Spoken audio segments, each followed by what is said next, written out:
नमस्कार, जय हिंद दोस्तों। मैं प्रखर आनंद मिश्रा आज आप सभी के लिए बायोलॉजी का जीव विज्ञान का बहुत ही महत्वपूर्ण टॉपिक लेकर आया हूँ। मेंडल के आनुवंशिकता के नियम, जो कि बोर्ड एग्जाम में बार बार पूछे जाते हैं, जो कि जीव विज्ञान का एक टॉपिक है आनुवंशिकता का। मेंडल ने शुरू करते हैं, जो भी चैनल पर नए हैं चैनल को सब्सक्राइब कर लें, बेल आइकन को ऑन कर दीजिए, जिससे आने वाली वीडियो आप सबके यूट्यूब चैनल पे पहुंच जाए। मैं प्रखर आनंद मिश्रा आप सबके लिए इंपॉर्टेंट टॉपिक लाया हूँ, मेंडल के आनुवंशिकता के नियम। तो इसमें कुछ जान लेते हैं, जो टॉपिक है इसमें कुछ महत्वपूर्ण है। मेंडल ने आनुवंशिकता के 3 नियम दिए। कितने नियम दिए? 3 नियम दिए। पहला नियम दिया प्रभाविता का नियम, दूसरा है पृथक्करण का नियम और तीसरा है स्वतंत्र अपव्यूहन का नियम। इन्होंने पहले नियम से पहले जान लीजिए, इन्होंने 7 वर्ष तक इस पे प्रयोग किया। किस पौधे पर किया? पौधा कौन सा था? पौधा था बेटा मटर का। क्या था? मटर पी। ठीक है, इन्होंने 7 ईयर तक प्रयोगशाला में इसका अध्ययन किया और इन्होंने मटर के पौधे पे, क्यों मटर के पौधे पे पूछा जाता है मटर का पौधा ही क्यों लेते हैं?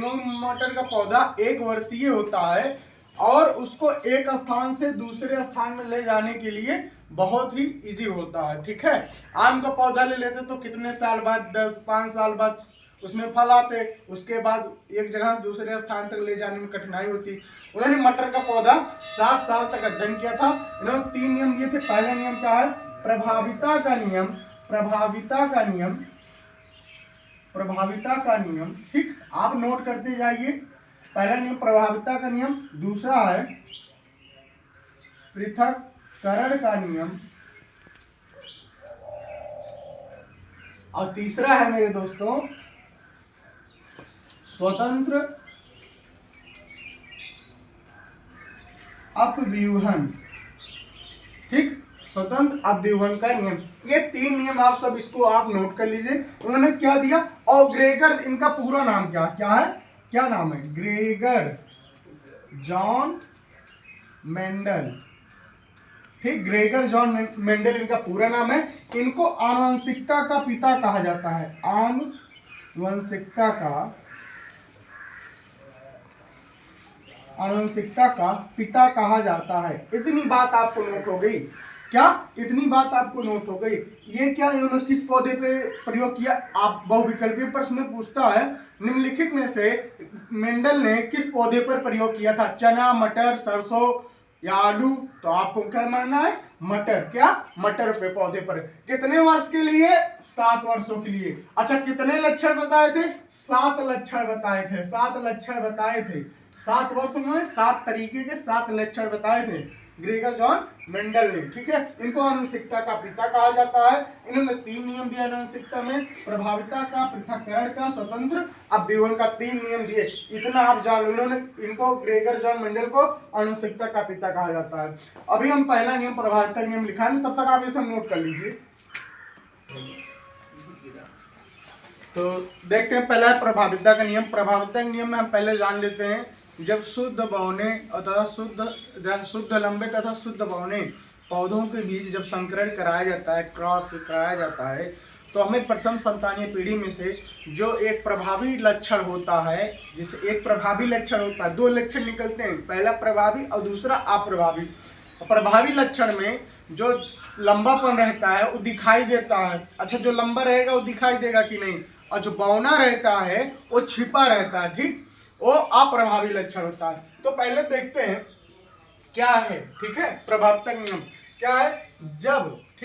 जब शुद्ध लंबे तथा शुद्ध बौने पौधे के बीच, ठीक, पौधे के बीच, ठीक है, संकरण मतलब क्रॉस कराया जाता है, तो प्रथम संतानीय पीढ़ी F1, ठीक, F1 में विपरीत लक्षणों में से केवल एक लक्षण, क्या? विपरीत लक्षणों में से केवल एक लक्षण जो लंबापन रहता है वो प्रभावी होता है। अच्छा, जो लंबा रहेगा वो दिखाई नहीं देगा, प्रभावी रहेगा।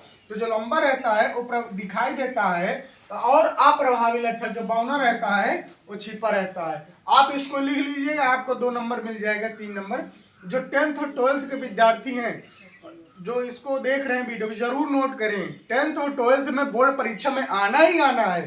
तो इसमें पहले देख लेते हैं, आपको इसका ग्राफ ही बनाना होगा। देखो शुद्ध लंबा कौन रहेगा, ठीक, शुद्ध लंबा और शुद्ध बौना। पौधा ले लिए, ए डबल टी, जो लंबा होगा कैपिटल टी से और बौना रहेगा स्मॉल टी से। समझ गए? ऐसे आप कर लीजिए। इसमें हमने क्या करा दिया, क्रॉस करा दिया। क्या करा दिया, क्रॉस, ऐसे एक्स, ठीक, क्रॉस जगह संकरण बोलते हैं, क्या हमने संकरण करा दिया। तो हमें क्या प्राप्त हुआ, एक कैपिटल टी एक स्मॉल टी, माने सभी पौधे लंबे, क्या लंबे। और ये क्या हो गया, प्रथम संतानीय पीढ़ी F1 हमें प्राप्त हो गई। क्या हो गई, F1 हमें प्राप्त हो गई, ठीक है।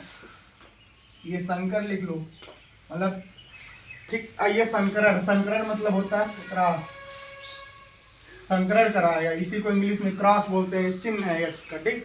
तो देखिए जब हम शुद्ध लंबे पौधों के बीच संकरण कराया जाता है तो हमें प्रथम संतानीय पीढ़ी F1 प्राप्त होती है, ठीक है। इसी को हम प्रभाविता का नियम कहते हैं। आप सब इतना नोट कर लीजिए। अगला डाल रहे हैं दूसरा, पृथक्करण का नियम।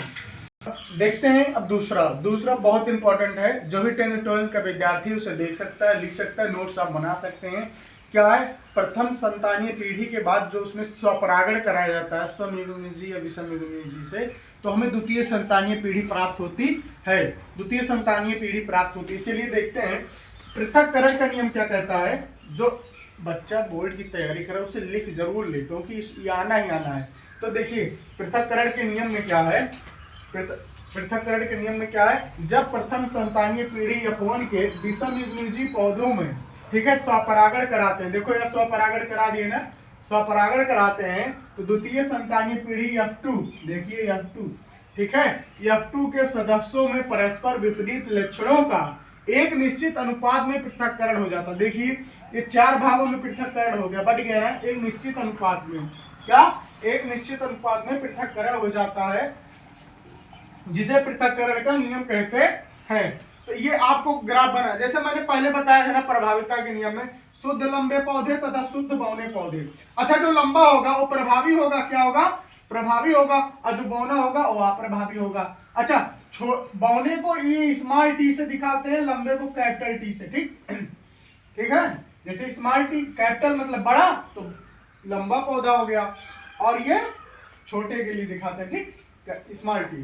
तो देखते हैं जब इसमें हमने क्या कराया, क्रॉस कराया। क्या कराया, क्रॉस माने संकरण कराया।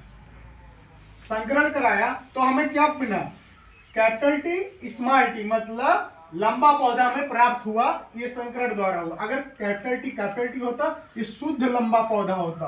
क्या होता, शुद्ध लंबा पौधा होता, ठीक। अभी इसमें अब इतना तो हमें निकल गया था प्रथम संतानीय पीढ़ी F1, लेकिन उसमें स्वपरागण करा दिया। क्या करा दिया मैंने, स्वपरागण करा दिया, तो हमें क्या मिला, देखो क्या बोला, स्वपरागण कराते हैं तो द्वितीय संतानीय पीढ़ी के, ये द्वितीय संतानीय पीढ़ी के सदस्यों में परस्पर विपरीत लक्षणों का एक निश्चित अनुपात में पृथक्करण हो जाता है, अलग अलग हो जाते हैं, इसे पृथक्करण का नियम कहते हैं। तो इसका अनुपात देखो ये शुद्ध लंबा है, ठीक, पहले कितने, 1 2 3 4।